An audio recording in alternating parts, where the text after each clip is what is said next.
Hey guys, and welcome back to my channel. We are making carne guisada or beef stew my way. I'm going to give you a really quick run through of what I'm going to be using, and hopefully this will help, okay? So in here, yes, I washed my meat. I have cubed beef. This is chuck, and I cubed it to that amount. Can you see? Yes, okay. So I got a pack of that. I have a quarter cup of sofrito. Then I have 2 tablespoons each of mixed peppers and onions. In here I have 1 little envelope of sazon, 1 tablespoon of minced garlic. In here I have a half of a teaspoon of, this has onion powder, garlic powder. This has cumin, oregano, all-purpose seasoning, black pepper. Let me see. I think that's pretty much it. Black pepper. Yeah, pretty much it. That's what's in here. No salt. And then in here, I've got 3 potatoes that I cut in quarters, 2 stalks of celery cut pretty big, and I have two carrots that I just diced to this size. That's all that's in here. We're also, to go along with this, we're making white rice, which is going to accompany it. Sometimes you go to the supermarket and when you look for ripe plantains, like this, to me, is not ripe enough. This will be okay for me in a few days, because to me, yes, it's ripe, but for what I want it for, I need it to be a lot darker, because it'll be sweeter. So instead of using these, I bought these. These come frozen. These are ripe plantains, maduros, and they literally come just like this in a little pack. They are super, super sweet. They still a little bit frozen. I'm gonna wait for them to thaw out. But this is a great alternative when you can't find ripe plantains. So this is what we're gonna be using today. And I'm just gonna go ahead and get started so you guys can see exactly what I'm using. Also, aside from all this, I am using some salt, maybe some adobo, and I am using a little bit of extra light tasting olive oil. Let's just get started. Okay, so I'm using my Instant Pot, and I have it on off, but I am going to go and put it on saute for a little while. So it's going to go 30 minutes on saute. I'm going to wait for it to heat up. Let me remove some of this water that's in here. And I'm just going to quickly show you. Don't mind the dogs because they are too much today. So right now it just turned on, and we're going to wait for this to heat up a little bit so we can go ahead and get started. I hope you can see from here. So what we're doing in here, we're going to add a little bit of oil. How much? Yeah, just a little bit to coat the bottom, a little bit of the pan. This is actually just going to simply help me start getting that meat browned to seal in all the juices. One little item that I forgot to mention is that I'm also using tomato sauce. Between half of a can and a can of tomato sauce, a small cans. So all we're doing is getting the meat in the bottom, and we're gonna start browning it on all sides.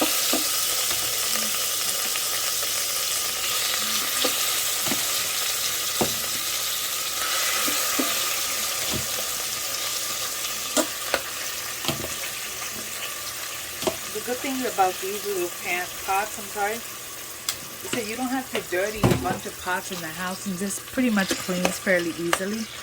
So we're gonna go ahead and allow this to cook in here for a little bit, and we're gonna start giving it turns. But we're also going to allow this. I'm gonna add, you know what, was not on the list, but I'm gonna add it now. And is that I'm gonna add just a little capful, about a tablespoon or so of white vinegar. It helps actually break down the meat. So about a tablespoon of white vinegar, just to allow that to allow that to start breaking down the meat. Also, if you like a little bit of spice, which my hubby does, you can add a little bit of sambal or chili flakes to this. I will be adding some sambal, probably around I don't know, probably about a tablespoon or so. And pretty much it. And we're gonna go ahead and allow this to cook for just a little bit. I'll show you in a second what it looks like.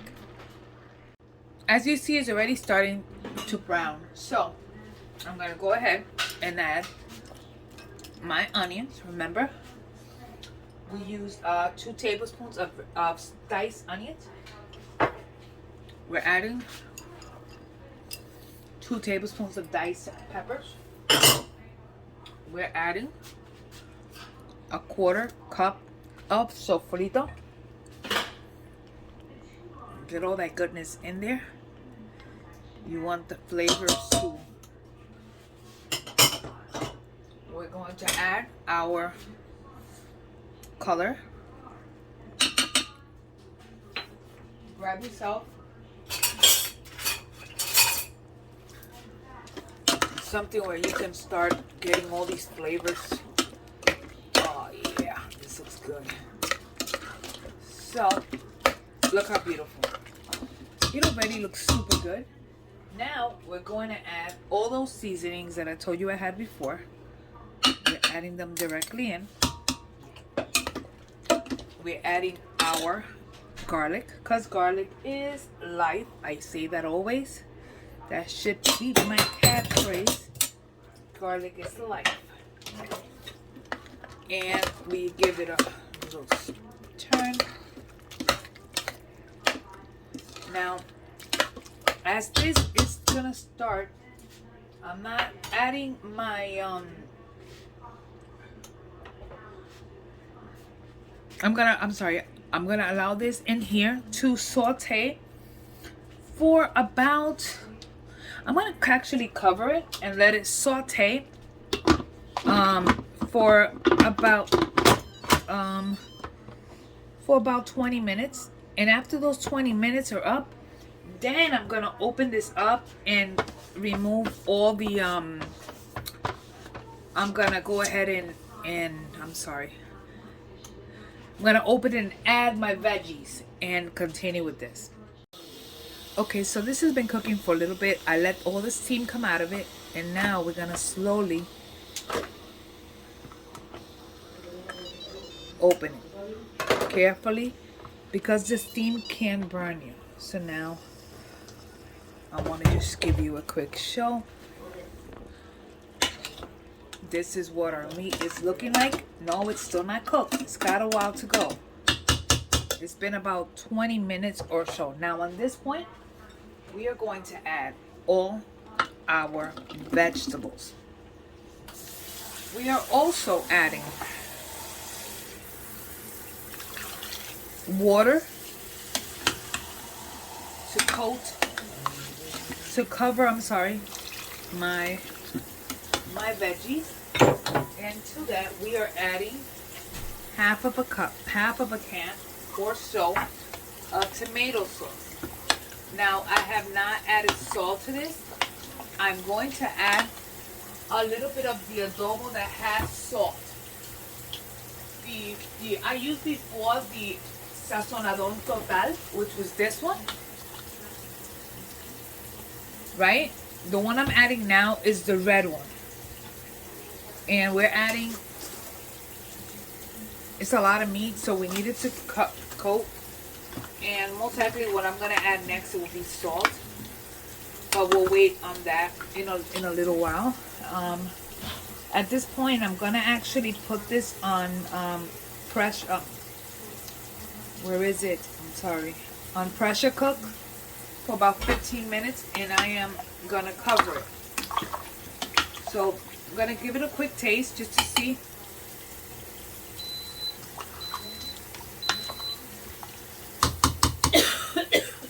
I'm gonna add 1 tablespoon of sambal. chili. This is chili paste. Sambal looks like this. This is what we're adding. I'm adding that. You don't have to. This is a meat thing. You adjust this to your liking. So because our meat is still a little tough, you see it's tough, we're going to allow it to now pressure cook for 15 minutes. And we will check it again in a little bit. Okay, so we are going to remove the steam out of this.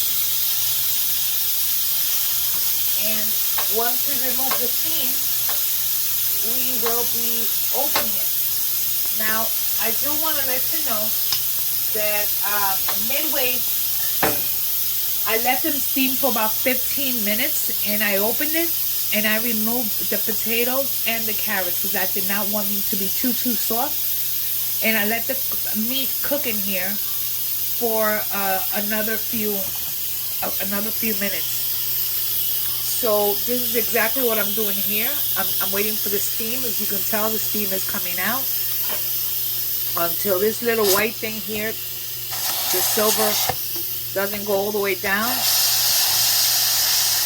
we can't open it. So once I get that done, I will show you. Okay, so this is pretty much down. So we're going to go ahead and open this. I want to show you really quickly what it's looking like.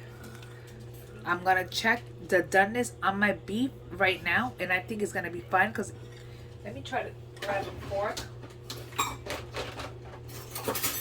I want to show you with a fork how tender it is. You see how it's automatically taken out now.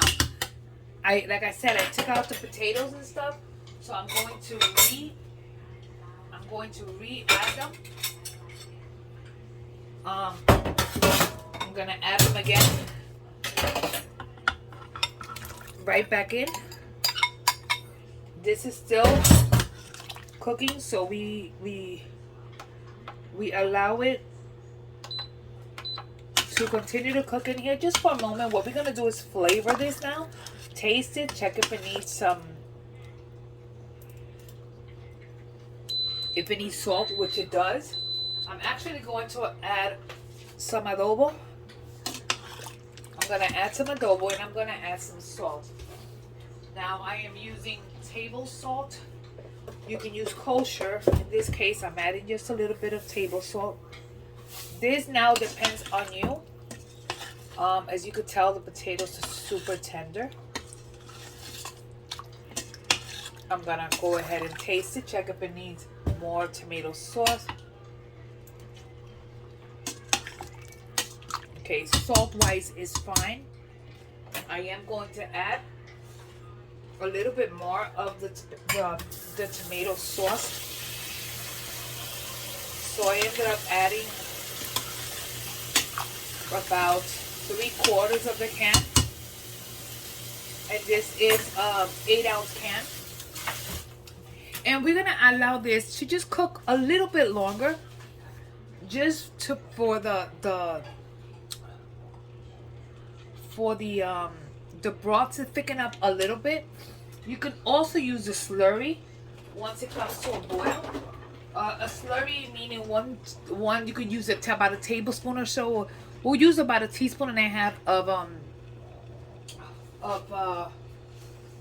cornstarch to a teaspoon and a half of water in a little bit if I feel it needs it. For now, let's just watch it for another 5 minutes or so. So we just let it cook a little bit longer, and it thickened up on its own, so we're not doing anything. Now we are just simply going to plate, and we are going to eat. So I hope you enjoyed this dish. I'm actually going to go ahead and serve the rice on a plate so I can show you exactly how I would plate this. I'm serving the hubby first. Normally we will do this with some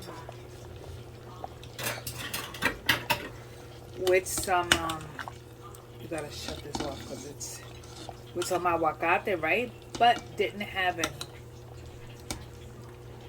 I can't give my husband some celery, he would die.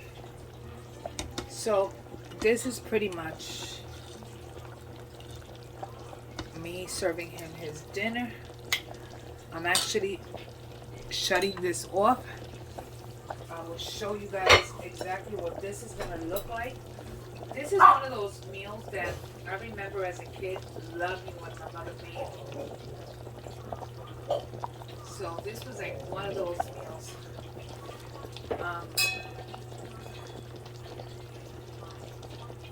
So I'm going to show you guys exactly what I have here, and that's it. Here we have my beef stew with maduros, yes, and white rice. This is that meal that as a kid I loved.